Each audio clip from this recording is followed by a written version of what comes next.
Bienvenue dans cette nouvelle vidéo. Dans cette vidéo, on va voir le chemin de l'énergie électrique depuis la production jusqu'à la consommation. On a 4 étapes essentielles. La première, c'est la production de l'énergie électrique dans les sites de production ou les centrales électriques. Après, il y a le transport et la distribution. Et finalement, la consommation de l'énergie électrique par les consommateurs de l'électricité. Les deux étapes, transport et distribution, sont sous forme d'un réseau. Ce réseau est appelé le réseau électrique national et il existe dans tous les pays du monde. L'énergie électrique est indispensable à la vie moderne parce qu'on l'utilise partout.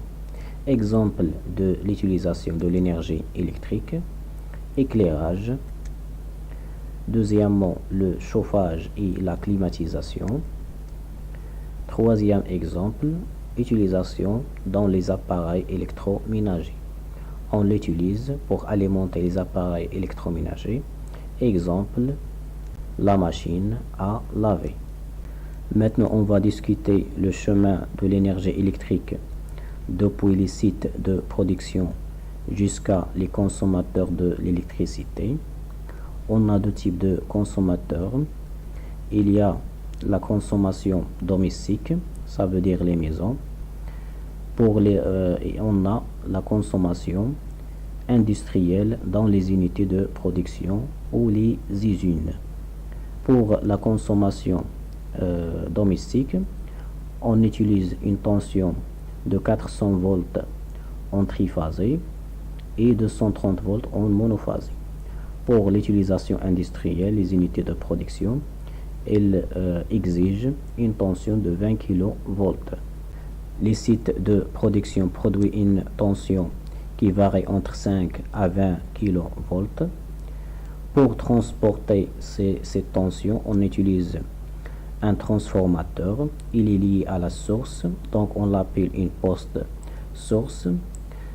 La fonction de ce transformateur est d'élever la tension à une valeur qui varie entre 250 à 400 kV. Après, on va transporter cette tension en utilisant des pylônes et des lignes de transport. Une fois on arrive au consommateur, on utilise un autre poste pour abaisser cette tension. Ce transformateur, on l'appelle un poste de distribution. Il va distribuer l'énergie électrique au consommateur. Donc, il va donner une tension de 400 volts en triphasé, 230 volts en monophasé pour la consommation domestique et une tension de 20 kV pour la consommation industrielle. D'après ce qu'on a vu, on va donner une définition à un réseau électrique national. Le réseau électrique national est l'ensemble des éléments. Ces éléments permettent d'acheminer l'énergie électrique des centrales de production ou bien les centrales électriques vers les consommateurs de l'électricité. Exemple de ces éléments, on a les lignes de transport, les transformateurs et les pylônes. La tension électrique est une grandeur physique, sa valeur allant de 0 jusqu'à 400 kV. Ces valeurs sont divisées en domaines et chaque domaine a une nomination normalisée. De 0 à 50 volts, on l'appelle la très basse tension, l'abréviation TBT. De 50 volts à 500 volts, c'est la basse tension A, l'abréviation BTA. Et de 500 jusqu'à 1 kV, c'est la basse tension B, l'abréviation c'est BTB. Aussi de 1 kV jusqu'à 50 kV, c'est la haute tension A, l'abréviation HTA. La tension qui dépasse 50 kV, c'est la haute tension B. L'abréviation c'est HTB. Maintenant, on va voir le chemin de l'énergie électrique depuis la production jusqu'à la consommation. Il passe par 5 étapes. La première étape, c'est la production. Il se fait dans les sites de production. Ils vont produire une tension qui varie entre 5 et 20 kV. Après, on doit le transporter cette tension. Donc, pour le transporter, on va transporter en haute tension. On va utiliser un transformateur élévateur qui va élever cette tension jusqu'à une valeur comprise entre 225 volts, entre 225 à 400 kV. Une fois transportée, on va la répartir sur des régions. Donc on va utiliser un autre transformateur abaisseur qui va abaisser cette tension pour la répartir. Donc la tension, le transformateur de répartition va donner une tension qui varie entre 63 kV à 90 kV. Après, on va distribuer cette tension aux consommateurs. Deux types de distribution. La distribution pour les unités industrielles en haute tension A, HTA. Donc, on va utiliser un transformateur qui va abaisser la tension jusqu'à 20 kV. Après, on va distribuer en basse tension dans les consommateurs domestiques. On va utiliser un autre transformateur qui va donner une tension qui varie de 400 volts en triphasé et 230 volts en monophasé. Maintenant, on va répondre à la question pourquoi on va transporter la tension en haute tension. Donc, l'objectif de transport en haute tension, c'est abaisser le courant de ligne. Donc, on a ici une puissance, la puissance transportée égale la tension fois le courant. Donc, ici, on a la puissance, elle est constante. Donc, pour abaisser le courant, on doit élever ou bien augmenter la tension. On va donner un exemple pour expliquer ça. Si nous voulons transporter une puissance de 100 kW et la tension c'est 25 kV, le courant c'est 4 ampères. Donc 4 ampères, ça veut dire la puissance divisée par la tension est égale à 4 ampères. Pour la même puissance, si la tension est élevée à 400 kV, donc le courant sera 0,25 ampères. Donc si on va augmenter la tension, le courant va diminuer. Et pourquoi diminuer le courant? Ça c'est ce qu'on va voir. Premièrement, on va diminuer le courant pour diminuer les pertes par effet Joule. La puissance par effet Joule, c'est une puissance perdue. Donc on doit la diminuer le plus possible. Donc ici, la formule de la puissance par effet Joule est égale à la résistance des conducteurs fois le courant au carré. Si on va diminuer le courant, la puissance aussi perdue va être diminuée. Le deuxième raison, diminuer la section des conducteurs le plus possible. Donc la formule de la section, à quoi est égale? C'est la résistivité fois 2L, L c'est la longueur des conducteurs, fois le courant qui circule dans le conducteur, divisé par la chute de tension admissible. Donc si on va diminuer le courant, la section des câbles va diminuer. C'est la raison pour laquelle on va transporter en haute tension. Pour diminuer le courant, et si on diminue le courant, on va diminuer la puissance perdue par effet Joule et on va diminuer la section des conducteurs. Maintenant, on va voir le raccordement. Ça veut dire la liaison du réseau et les clients. Comment on va raccorder le réseau aux clients et ou bien les consommateurs. On a trois types de raccordement. On a le raccordement simple dérivation, le deuxième raccordement en coupure d'artère et troisièmement en double dérivation. On va voir ces trois types de raccordement. Le premier raccordement, c'est le raccordement simple dérivation. Autre nomination, antenne. Donc on a ici la ligne haute tension A, haute tension B. On va utiliser un transformateur abaisseur qui va abaisser la tension. On va utiliser un disjoncteur pour protéger contre les courts-circuits. Le circuit qui se trouve à droite du transformateur.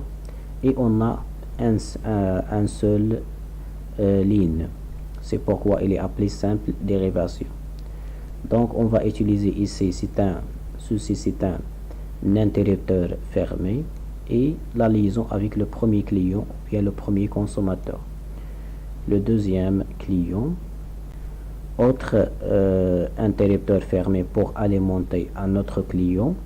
Ces clients, ce sont des clients en haute tension A. Pour alimenter un client en basse tension, on va utiliser un transformateur abaisseur qui va générer une basse tension et on va alimenter les clients basse tension. Et après, on va alimenter les autres clients.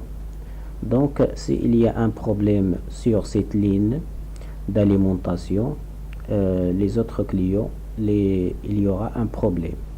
Il y aura la coupure de l'électricité au client.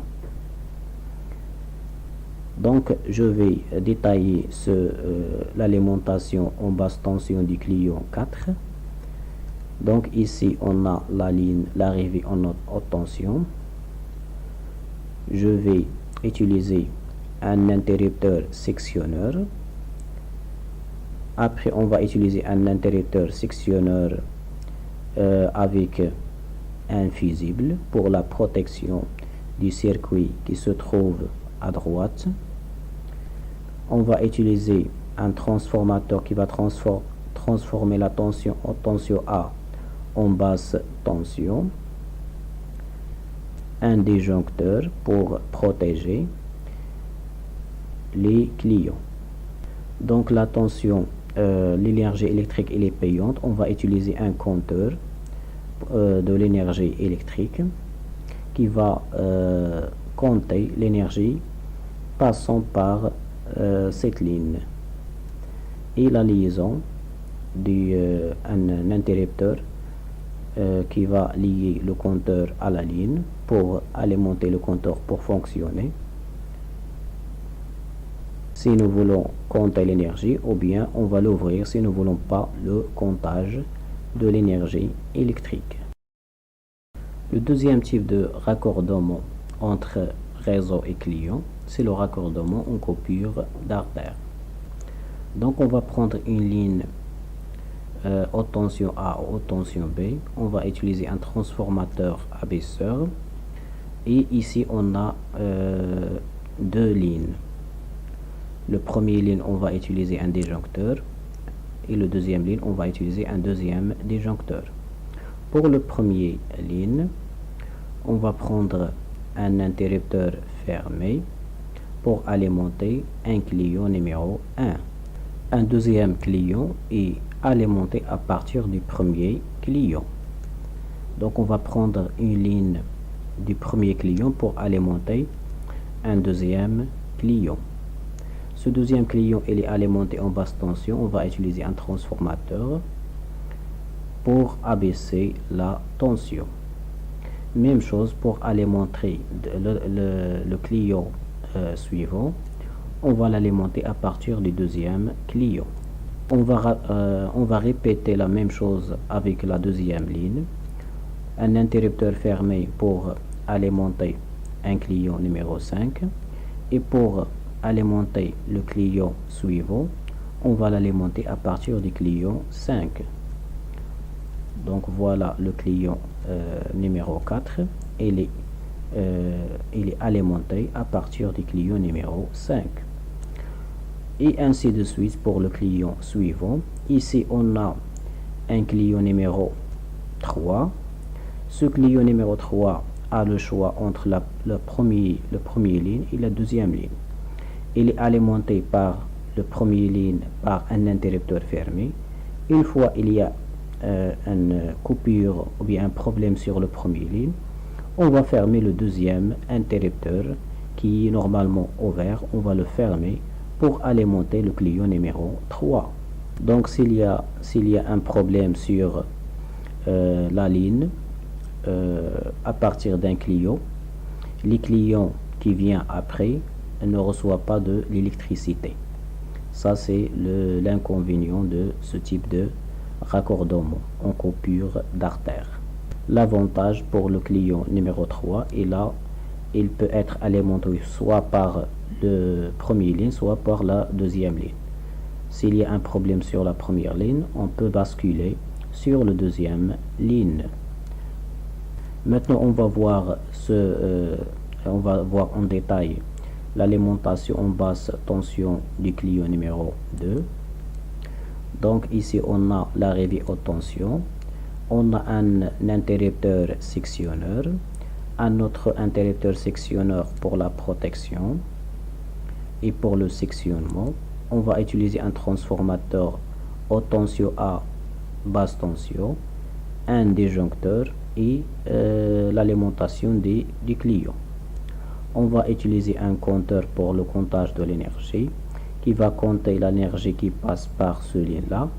Et on va utiliser ici un interrupteur pour câbler le compteur pour faire le comptage ou arrêter le comptage. Donc on va prendre une ligne pour alimenter un deuxième client. Cette ligne c'est vers un autre client pour l'alimenter en énergie électrique. Maintenant on va voir le raccordement, le troisième type, le raccordement en double dérivation. Donc ici on a l'arrivée de la ligne haute tension A haute tension B, un transformateur pour abaisser la tension. Ici on va faire une double dérivation. Donc ici on va mettre un disjoncteur, un deuxième disjoncteur sur le deuxième ligne. Le premier ligne c'est une alimentation principale et le deuxième c'est une alimentation de secours. Donc on va alimenter le premier client à partir du premier ligne. Une fois il y a un problème, on va l'alimenter à partir du deuxième ligne. C'est la ligne de sécurité. Donc avec le premier ligne il y a un interrupteur fermé. Avec le deuxième ligne on va mettre un interrupteur ouvert. On va le fermer en cas de problème sur la ligne numéro 1. Même chose, ici on a le symbole de verrouillage. Ça veut dire les deux lignes ne peuvent pas être fermées en même temps. Donc ça c'est un verrouillage mécanique pour empêcher les deux interrupteurs d'être fermés simultanément. On va alimenter aussi le deuxième client ou bien le troisième client à partir du premier ligne. Et on va utiliser aussi la ligne de sécurité, la ligne de secours une fois il y a un problème sur le premier ligne. Ici on a le symbole de verrouillage. On va alimenter un deuxième client. Ce deuxième client il a pour alimentation principale le deuxième ligne. Une fois il y a un problème sur la deuxième ligne, il va être alimenté à partir du premier ligne. Le premier ligne pour lui c'est l'alimentation de secours. Une fois il y a un problème sur l'alimentation principale. Et ici on a le symbole de verrouillage, ça veut dire empêcher les deux interrupteurs d'être fermés simultanément. On va développer l'alimentation du client 3.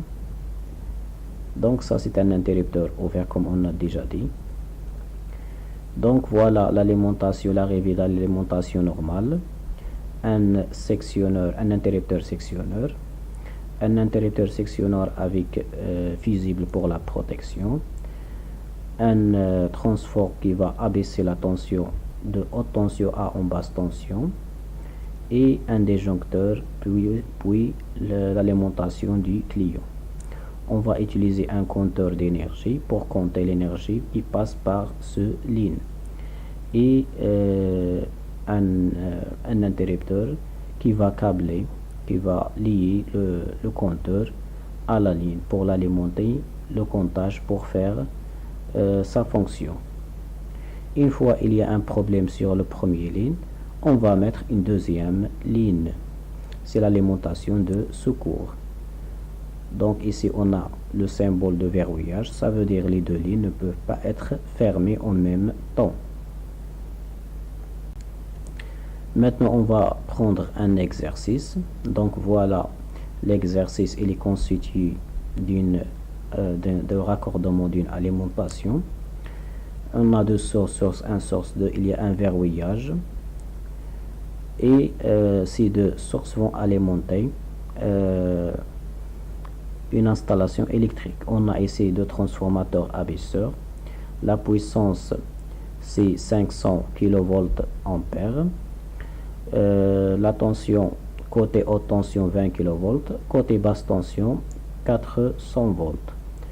Et la fréquence c'est 50 Hz pour les deux transformateurs.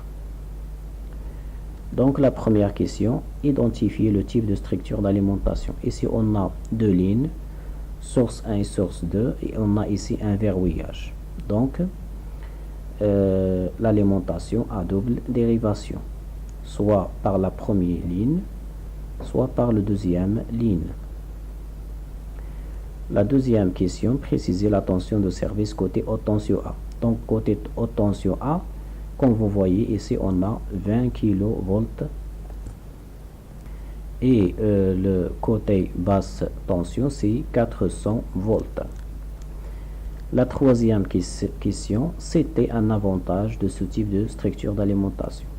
Donc l'avantage de ce type de raccordement d'alimentation, c'est assurer la continuité de service. S'il y a un problème sur la source numéro 1, l'installation sera alimentée par la source numéro 2. Et la quatrième question, quel est le rôle de la cellule C? Donc voilà la cellule C, elle est constituée d'un interrupteur sectionneur avec un fusible. Donc cette cellule permet de protéger, la protection côté haute tension des transformateurs. Donc le transformateur qui est en bas, il est protégé par cette cellule.